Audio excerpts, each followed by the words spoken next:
Bonjour et bienvenue à tous. Aujourd'hui, je suis en compagnie de Nina, avec qui nous allons aborder des notions fondamentales de la révélation d'Arès. Tout d'abord, j'aimerais que tu précises un point capital de notre foi et de notre espérance. L'important n'est pas ce que l'on croit, mais ce que l'on fait.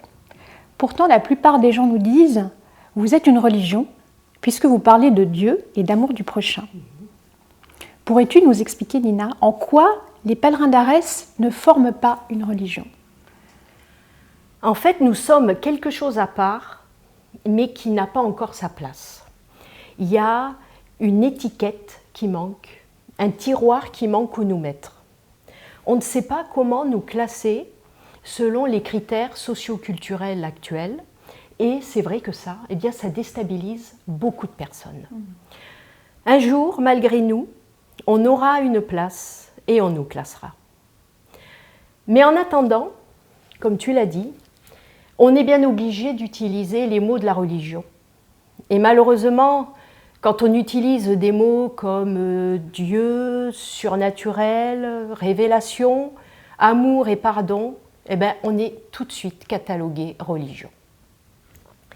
Et pourtant, on est tout l'inverse. La révélation d'Arès ne fonde pas une religion. Au contraire, elle est profondément libératrice. D'un bout à l'autre de ce texte, Dieu nous demande de nous sortir du carcan des dogmes et des lois et de nous sortir des pouvoirs, qu'ils soient politiques ou religieux. Dieu appelle la politique le roi noir, la religion le roi blanc, et il dit roi noir, roi blanc, même cuisse. En fait, c'est la même façon elles ont la même façon de fonctionner. Dieu nous appelle manifestement à une vie spirituelle libre. Dans la parole de Dieu, toute la parole de Dieu, il y a un profond respect de la personne. Elle ne veut pas se mêler de la vie personnelle des hommes parce que chacun, nous avons une façon différente et bien à nous de vivre, d'appréhender les choses. D'où l'importance et la nécessité de la liberté spirituelle. Une religion, elle se caractérise par ses dogmes et ses cultes qui sont fixes ou rigides, alors que chez nous, il n'y a aucun dogme, aucune doctrine. La révélation d'Arès n'institue pas de dogme, pas plus d'ailleurs que Jésus en avait institué il y a 2000 ans. Dieu nous laisse libres de notre façon de vivre notre foi, de notre façon de prier, du moment que nous prenons la direction du bien. Chaque religion estime sauver uniquement les fidèles qui suivent parfaitement et scrupuleusement le programme de foi et le schéma théologique qui est le sien. Nous, à l'inverse, pèlerins d'Arès, nous considérons que tous les hommes, qu'ils soient croyants ou incroyants, peuvent se délivrer du mal et devenir bons, et que par conséquent, tout être humain peut se sauver. La révélation d'Arès ne dit pas que seront sauvés uniquement les fidèles qui suivent un schéma théologique et ses pratiques quelles qu'elles soient. Elle dit que ce n'est pas ce qu'on croit qui sauve, mais c'est ce que l'on fait dans le bien. Être est plus fort que croire. Nous sommes des pèlerins d'Arès, et les pèlerins d'Arès, ce sont des pénitents. Alors, il ne faut pas prendre ce mot comme quelque chose, si tu veux, ça ne veut pas dire qu'on se flagelle ou qu'on s'auto-punit. Oui. Ce n'est pas dans ce sens qu'il faut comprendre le mot pénitent, dans le sens religieux ou doloriste. Nous avons compris que seul l'amour du prochain, le pardon, la paix, l'intelligence du cœur libre de tout préjugé peuvent chasser le mal de la terre et ramener le jour de la vie. Mais ce changement de vie individuel est inséparable du changement du monde. L'un ne va pas sans l'autre, parce que nul ne se sauve sans chercher à sauver d'autres hommes. Ce point pratique nous éloigne également de la religion. Le christianisme, le judaïsme, l'islam restent en fait une démarche de l'homme pour lui-même, de la personne pour elle-même, pour son salut personnel. Or, pour nous, le salut personnel n'a de sens que dans un mouvement de salut universel. On est donc dans un tout autre registre pratique. On croit réalisable ce que Dieu croit réalisable. Changer le monde en passant du mal au bien, en commençant par se changer soi-même, en devenant bon, pénitent.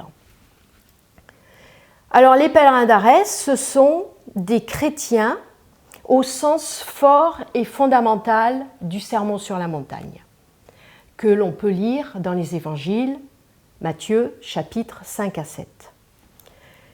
Notre foi, elle est d'accomplissement, comme fut celle de Jésus. Aimer tous les hommes, quels qu'ils soient, pardonner toutes les offenses, faire la paix en toutes circonstances, se libérer de ses préjugés. Et tout ça, eh bien, c'est beaucoup plus efficace pour notre vie et pour le monde que le sont toutes les politiques et les religions réunies. Ce sermon sur la montagne, j'encourage tous ceux qui nous regardent à le lire et à le relire, parce qu'il n'a jamais été mis en application. Il n'est même pas dans le credo chrétien. Alors ça, c'est une aberration complète. Je me souviens, il y a des années, j'avais lu une interview de Matthieu Ricard, le bouddhiste. Oui. Et dans cette interview, il relatait des propos que lui avait tenus le Dalai Lama. Et il disait « Je ne comprends pas l'engouement que les Occidentaux ont pour le bouddhisme. Enfin, c'est quelque chose qui m'échappe. Parce que vous avez entre vos mains un des textes les plus beaux, les plus forts, les plus fabuleux, qui n'a jamais trouvé d'équivalent, c'est le Sermon sur la montagne. Et combien il a raison. Vous avez appris qu'il a été dit par le passé, vous aimerez vos prochains, mais vous haïrez vos ennemis. Et moi, Jésus, je vous dis, aimez vos ennemis et faites du bien à ceux qui vous haïssent. Aimer son ennemi, c'est fort ça. Absolument. Il n'y en a pas beaucoup, au fond, qui le font. Alors aimer ses ennemis, c'est pas se jeter dans leurs bras, c'est les couvrir de cadeaux, les embrasser. C'est simplement s'interdire d'entrer en conflit avec eux. Toujours trouver le dialogue, même si celui-ci est difficile. Et si Vladimir Poutine, qui est pourtant croyant, avait appliqué ce précepte de Jésus, eh bien il n'aurait jamais déclenché la guerre en Ukraine. Et on ne verrait pas toutes ces destructions, ces souffrances et ces morts qu'on voit et qu'on va continuer à voir.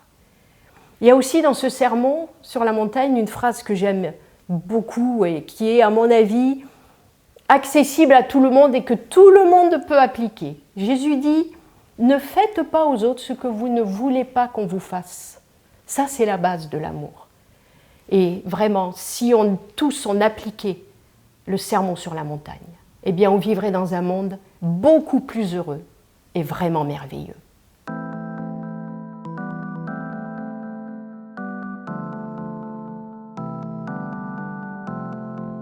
J'ai envoyé mon souffle sur toute la terre. Par lui toute vie, dès la graine, dès l'œuf, reconnaît sa nourriture et les lois de son espèce.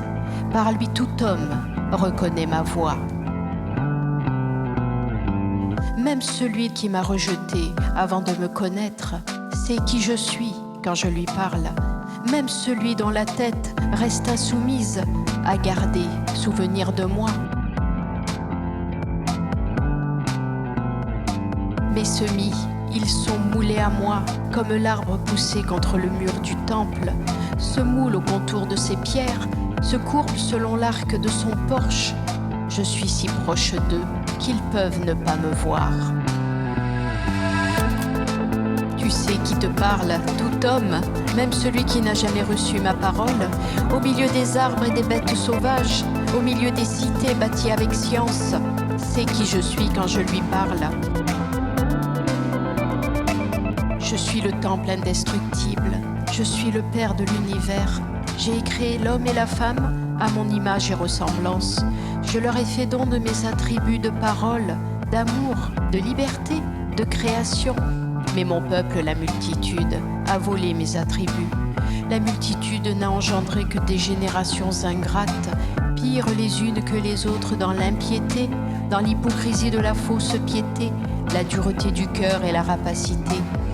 La multitude n'a pas engendré un seul pécheur pénitent, mais pour toi comme pour tous, j'ai assumé le sacrifice.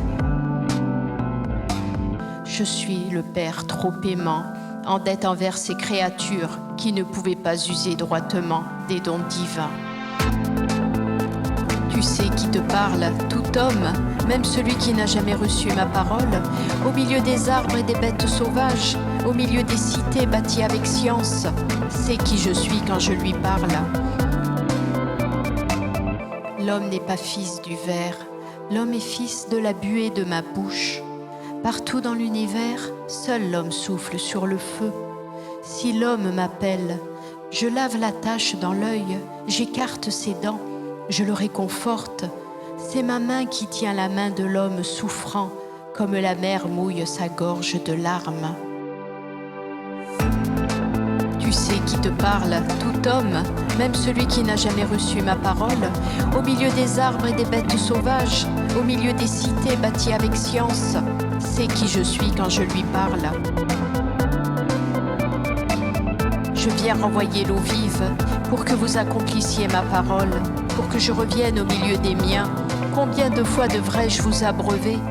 Si leur tête reste insoumise, tous ceux auxquels tu porteras mon message sauront, dans leur poitrine où je souffle, que mon messager est véridique.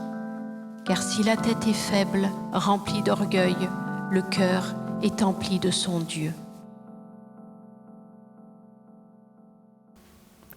Le slam que tu as interprété est extrait de la Révélation d'Arès. Il décrit en effet un Dieu qui n'est pas le Dieu de la religion, mais une force créatrice aimante qui lance un cri d'alerte à l'humanité et qui appelle ses enfants à se forger une autre destinée, un autre destin. Que répondrais-tu à la question qu'on nous pose assez souvent? Qui est Dieu? Qu'est-ce que Dieu? Dieu, le Père, la vie, le Créateur, on le nomme comme on veut, ça n'a aucune espèce d'importance. Nous n'avons aucune idée de ce qu'il est réellement. Nous avons notre ignorance. Cependant, nous savons qu'il existe parce qu'il a parlé à Arès. Nous lui donnons une dimension et une puissance infinie, parce qu'à l'évidence, cet univers est infini et il n'a pu être créé que par un être infini, qui est partout, sur Terre et dans les galaxies. Et chaque être humain est un atome, un élément de cet infini. La révélation d'Arès, elle rétablit la réalité d'une unicité de Dieu. C'est le tout. Et des fois, on utilise pour appeler Dieu le nom tout autre. Et c'est vraiment un très beau nom. Et dans ce tout autre, eh bien, il y a nous, ses enfants. Ce n'est pas une relation de parenté sentimentale, c'est une relation de nature. Il y a une unité de vie. Nous sommes les miroirs de cette vie infinie et éternelle, de ses joies et beautés. Et pourquoi? Eh bien, tout simplement parce que nous sommes les images et ressemblances du Créateur, nous dit la Genèse. Et si je dis Dieu, c'est moi, Dieu, c'est toi, Dieu, c'est lui, Dieu, c'est tous ceux qui nous regardent, eh bien, je ne dis pas une absurdité. Je ne fais que dire dans ma langue humaine quelque chose de vrai, mais qui m'est inaccessible et qui sera vivable, palpable que quand le monde aura changé. Cette vie, elle sommeille, alors c'est vrai, de façon enfouie et endormie, mais elle sommeille au fond de tous les êtres, passé, présent et à venir. Elle est présente au fond de tout homme, même dans l'être le plus vil, de façon mystérieuse mais réelle. Et il ne tient qu'à nous de la réveiller. Si je veux m'allier à ce quelque chose de grandiose, si je prends conscience que je fais partie de ce tout, eh bien ma vie est tout autre chose que ce qu'on m'avait dit qu'elle était.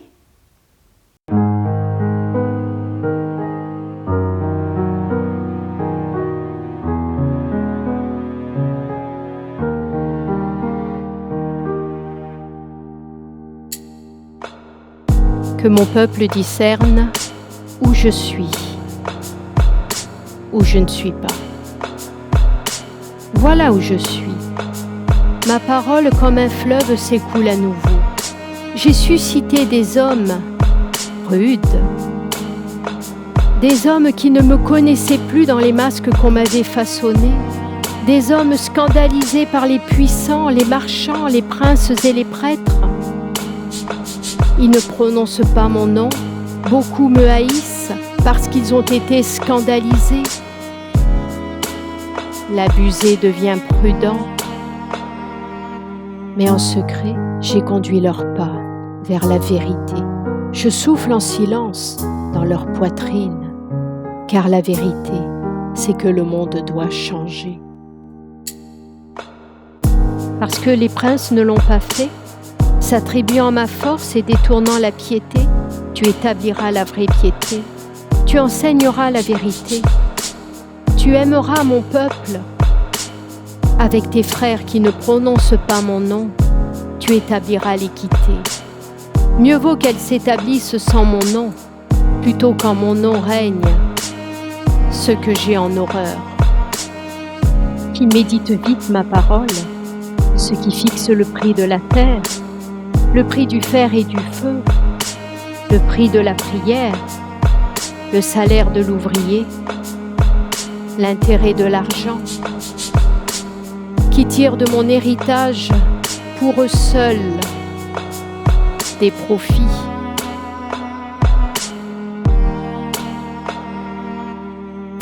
Je t'ai appelé pour dire où je suis, où je ne suis pas, pour dire que celui qui me crie « Seigneur » ne sera pas sauvé s'il reste sourd à ma parole, pour dire que celui qui m'a oublié sera réchauffé par l'éclat de ma gloire s'il suit ma parole.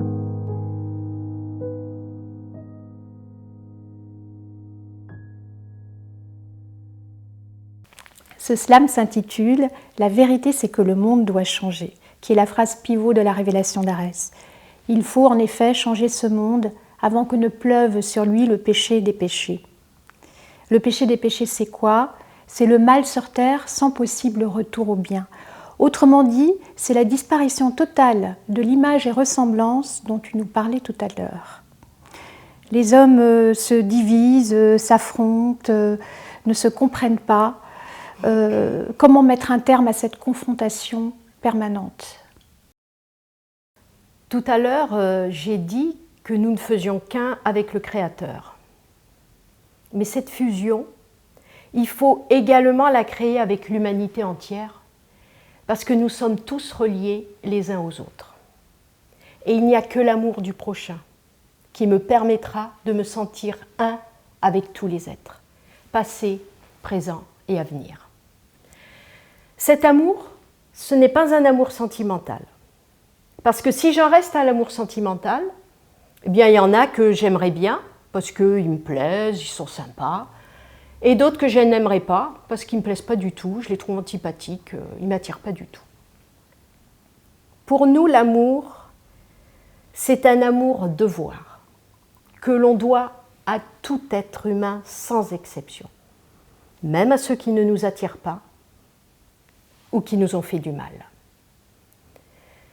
Cet amour, il a pratiquement disparu, mais si on le ranime en nous, il peut redevenir le moteur relationnel de la société et ainsi nous permettre de renouer des liens entre nous. Parce qu'aimer son prochain, c'est sentir à la fois les espérances et les souffrances de l'autre. Cet amour du prochain, il nous conduit à une continuelle tentative de fraternité, de partage, de compréhension ou d'acceptation des idées des autres. Ainsi, eh bien, je me rends compte que la chair de l'autre, c'est la mienne. Je la partage. Il y a une seule chair et c'est la même partout. La peine, la joie, le bonheur, la souffrance sont les mêmes partout. La joie de l'autre, c'est la mienne. Je la partage. La souffrance de l'autre, c'est la mienne. Je la partage. La pensée de l'autre, c'est la mienne. La faute de l'autre, c'est la mienne. Je la partage. Gandhi disait « Je me sens le frère de tous les assassins, parce que j'ai tué personne. Mais si la vie avait été différente, eh bien moi aussi j'aurais pu tuer un homme et devenir un assassin. » Nous sommes une unité. Nous sommes une même personne. Nous avons tous les mêmes réflexes. Nous avons tous les mêmes façons de vivre nos joies et nos peines. Et nous avons brisé cette unité parce qu'on ne s'aime plus les uns les autres. Il y a aussi la peur qui entre en jeu. La peur nous éloigne les uns des autres. Mais cette unité, on peut la retrouver en ranimant en nous l'amour du prochain. C'est pour ça que c'est vraiment important d'accomplir le sermon sur la montagne dont je parlais tout à l'heure et de se mettre à tous s'aimer les uns les autres. Ne pas juger les autres. Essayez de les comprendre, de comprendre par où ils sont passés et pourquoi ils sont devenus ce qu'ils sont. On est donc solidaires les uns des autres. Nous sommes solidaires d'une humanité qui n'est pas de 8 milliards, mais qui est une. Et si je considère l'homme comme un, eh bien j'ai plus envie de dominer mon frère humain. Je n'ai plus envie de lui faire du mal.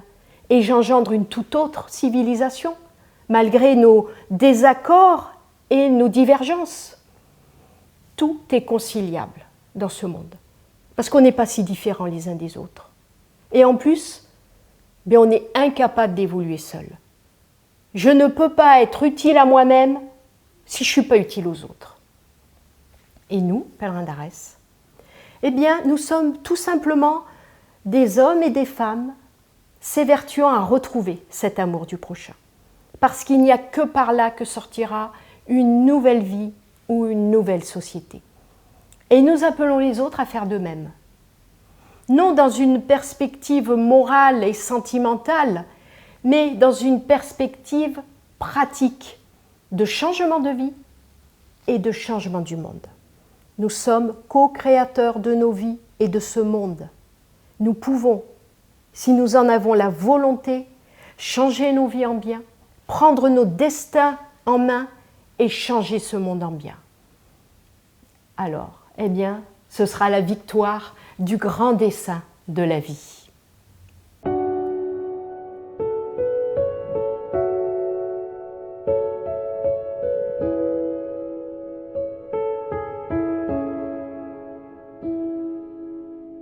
L'âme est le vrai corps de l'homme. L'homme est de chair, d'esprit et d'âme. Les trois seront réunis en mon jour. L'âme ne naît pas du ventre de la mère, mais de la vie de l'homme déjà né, qui cesse de pécher, qui a changé sa vie. Ainsi, l'homme s'engendre lui-même en une autre vie, infinie. L'âme est aussi léger qu'une fumée pure. L'âme peut être souffrante, je la guéris, mais elle peut aussi trouver sa fin sans retour. Par l'âme, je peux réchauffer l'homme de l'éclat de ma gloire, je peux le conduire vers les magnificences infinies, je peux entendre sa louange et sa conversation, je peux le nourrir à jamais. Mais rappelle à l'impénitent qu'il anéantit son âme. Que son spectre errera, malheureux, tourmenté, affamé, par les galeries sombres creusées par les vers et par les ténèbres glacées. Le spectre pour qui l'instant est long comme un jour, le jour long comme un siècle, auquel il ne reste que l'espérance de mon jour. Crie partout. Cette vie est courte. Le bonheur ne se mesure pas en années, mais en éternité. Chacun a juste le temps du repentir. Écoutez la parole que j'ai reçue et sauvez-vous.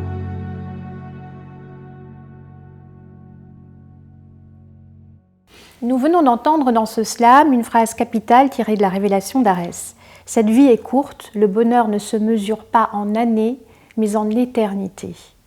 Ce passage rappelle ce qu'on peut lire au début du Christ recrucifié.